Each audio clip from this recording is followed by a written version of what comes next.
Dear student, अब आपका ना संस्कृत का पेपर है तो आपके एग्ज़ाम में काउंटिंग भी आ रही है। तो ये वीडियो आपके लिए बहुत ज़्यादा इम्पोर्टेंट है क्योंकि 1 से लेकर जो 5 तक काउंटिंग होती है ना वो अलग होती है। आपको पता होना चाहिए कि पुल्लिंग के लिए, स्त्रीलिंग के लिए और नपुंसक के लिए कैसे लगाना है। तो ये वीडियो आपके लिए काफ़ी हेल्पफुल है। लिखा एक, एकः, एका, एकम। देखो अगर पुल्लिंग है मतलब लड़का है तो एकः लगाना है, और अगर स्त्रीलिंग होते हैं तो वहाँ पे एका लगाना पड़ता है, और अगर कोई वस्तु है नपुंसक लिंग है तो वहाँ पे एकम लगाएंगे। ऐसे ही दो के लिए संस्कृत में दो, द्वे और द्वे, ये दोनों सेम रहते हैं, ठीक है। और ऐसे ही तीन के लिए, पुल्लिंग के लिए त्रय, ठीक है, और स्त्रीलिंग के लिए तिस्र, और अगर कोई वस्तु है, कोई चीज़ है तो वहाँ त्रीणी मतलब नपुंसक लिंग के लिए। ऐसे ही चार में अगर पुल्लिंग है तो चत्वारः, और अगर वो स्त्रीलिंग है तो चतस्र, और अगर वो नपुंसक लिंग है तो चत्वारी। ऐसे ही पाँच में पंच होगा, सबके लिए सेम लगेगा, सबके लिए सेम लगेगा। ऐसे ही षट। देखो बस आपको चार तक अच्छे से याद रखने हैं, क्योंकि चार तक जो है ना वो पुल्लिंग, स्त्रीलिंग और नपुंसक लिंग अलग अलग लगते हैं, लेकिन चार के बाद चाहे वो पुल्लिंग हो, स्त्रीलिंग हो या नपुंसक लिंग हो, सबके लिए सेम लगाया जाता है, ठीक है। जैसे पाँच को पंच बोलेंगे, ठीक है, छः को षट बोलेंगे, सात को सप्त, आठ को अष्ट, ठीक है, आप देख भी सकते हैं, और नव को नौ, ठीक है, या नौ को नव। मैं आपको ये भी बता दूंगा कि आपको अपनी कॉपी पर क्या क्या करना है, ठीक है, पहले इसको आप देख लो। ऐसे 10 को दश, ठीक है, और 11 को एकादश, 12 को द्वादश, 13 को त्रयोदश, 14 को बोलते हैं चतुर्दश, ठीक है, 15 को पंचदश, 16 को षोडश, याद रखना षोडश, षडदश मत लिख देना। जैसे कि बच्चे सोचते हैं कि पंच है तो पंचदश हो गया, ऐसे षट है तो षडदश हो जाएगा, नहीं। 6 को षट बोलते हैं लेकिन 16 को षोडश बोलते हैं, ठीक है। ऐसे ही सप्तदश, अष्टादश, ठीक है। अब देखो जो 19 है ना उसको दो तरीके से जाना जाता है, एक नवदश भी बोलते हैं, और आप एक मतलब एकोन विशंति भी बोल सकते हैं, मतलब 20 में एक कम, ठीक है। एकोन विशंति मतलब 20 में एक कम, यानी कि 19 से तो हुआ, आप ये भी लिख सकते हैं। और 20 को विशंति ही बोलते हैं। देखो इसमें विसर्ग है, तो जहाँ जहाँ विसर्ग है वो याद रखना। जैसे पुल्लिंग में एक आ रहा था, और त्रय में आ रहा था, और तीसरे में आ रहा था ना।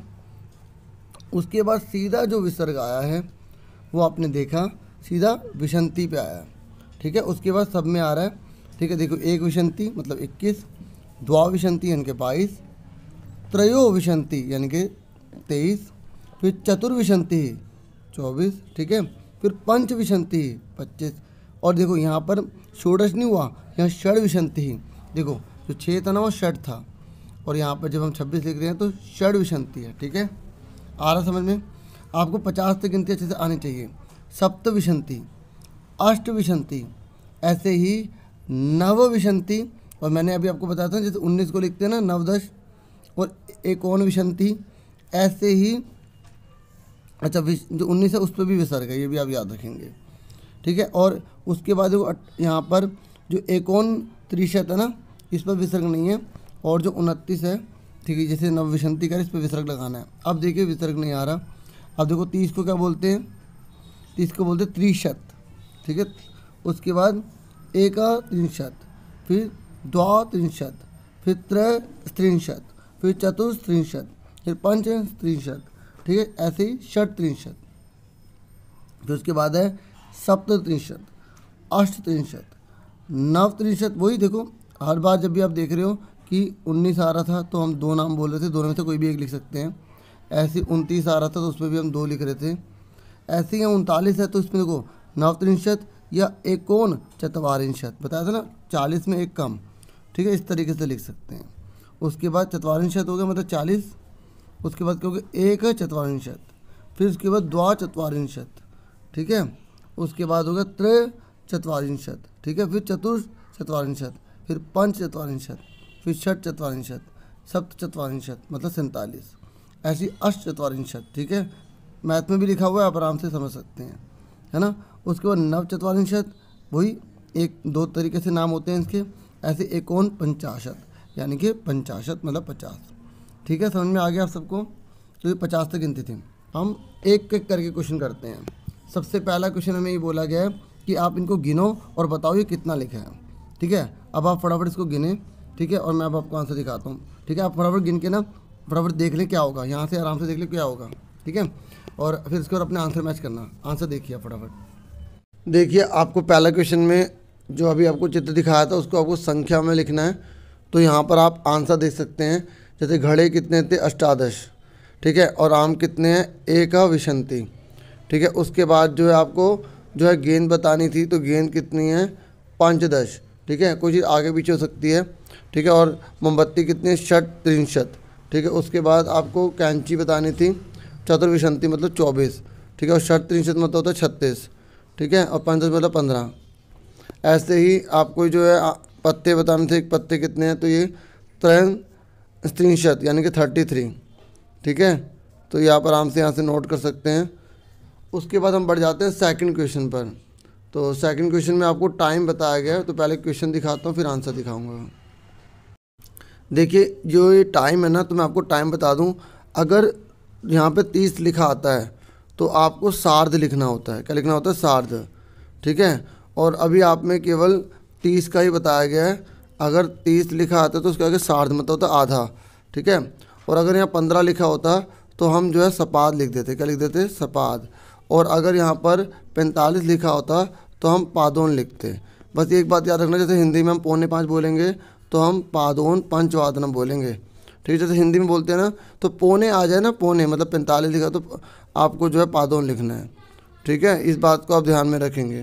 ठीक है, जैसे कई बच्चे नहीं सोच लेते, जैसे 4:45 लिखा हुआ आ गया तो वो सोच लेते हैं कि अब हमें कैसे लिखना होगा, हमें पादोन चतुर्वादनम लिखना होगा। बच्चों, अगर आपने पादोन चतुर्वादनम लिख दिया ना तो उसको 4:45 कहेंगे।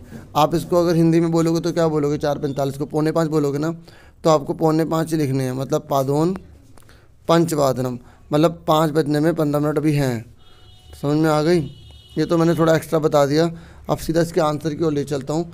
ठीक है, अब आप समझ गए ये क्या है, ये क्या है, ये क्या है। और अगर देखो, अगर वहाँ पे 0 0 लिखा आता है यहाँ पर मतलब, तो आपको पूरा वही नाम लिख देना। जैसे 5 है तो हमने लिख दिया पंचवादनम, ऐसे 8 है तो अष्टवादनम, 9 है तो नववादनम, 7 है तो सप्तवादनम।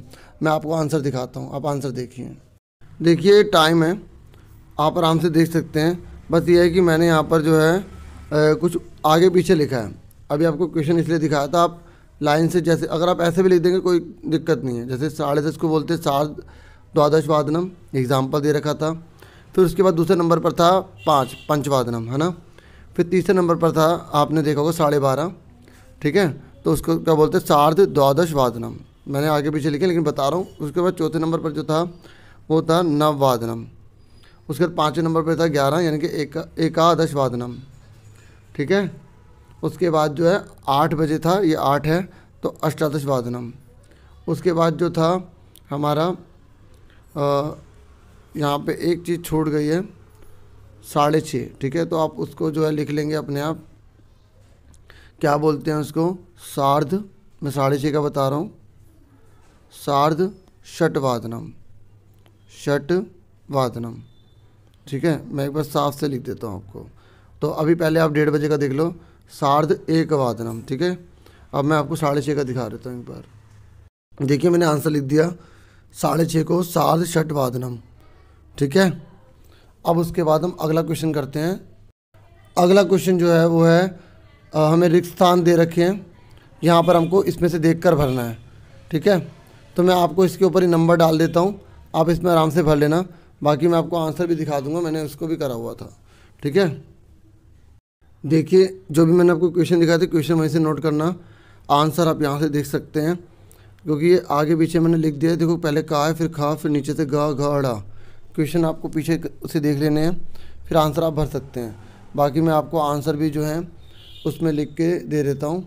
ठीक है, आप ये आराम से नोट कर सकते हैं जो आपके आंसर हैं।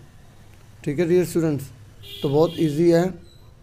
तो जैसे यहाँ बोला गया है कि कितनी ऋतु होती हैं, तो सिंपल सी बात है, 6 ऋतु होती हैं। और कितने महीने होते हैं, फिर आपसे पूछा गया तो आप बताओगे 12 महीने होते हैं।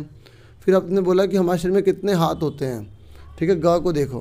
ठीक है, तो कितने हाथ होते हैं हमारे शरीर में, 2 हाथ होते हैं। उसके बाद बोला गया फरवरी के जो महीने में कितने दिन होते हैं, 28 दिन होते हैं। है ना। उसके बाद जो है हमसे पूछा गया है कि एक महीने में कितने दिन हो सकते हैं, या तो 30 हो सकते हैं, ठीक है, यानी कि 63, या 31 मतलब 31 हो सकते हैं, ठीक है। तो ये मैंने आपको बता दिया। एक बार आपको क्वेश्चन भी दिखा देता हूँ दोबारा से, उसमें भी बता देता हूँ। आप यहाँ से भी भर सकते हैं, मैंने ये आंसर यहाँ पे लगा दिए हैं, ठीक है। तो यहाँ पे जैसे पहले में कितनी ऋतु होती है, 6 ऋतु होती हैं, और कितने महीने होते हैं, तो दूसरे नंबर पे 12 मतलब 12 होते हैं। हमारे शरीर में कितने हाथ होते हैं, तो यहाँ 2 हो गया, ठीक है। उसके बाद जो है यहाँ पूछा फरवरी महीने में कितने दिन होते हैं, आपको पता है 28 होते हैं। कितने होते हैं डियर स्टूडेंट्स, 28 होते हैं, ठीक है, यहाँ पे आप लिख देंगे। उसके बाद एक महीने में कितने कितने दिन हो सकते हैं, या तो 30 होंगे या 31 होंगे, ठीक है। ये ऊपर मैंने आंसर लिख दिया और मैंने आपको दिखा भी दिए करे हुए। तो लाइक कीजिए, सब्सक्राइब जरूर कीजिए। Thank you for watching and listening carefully. Take care yourself dear students.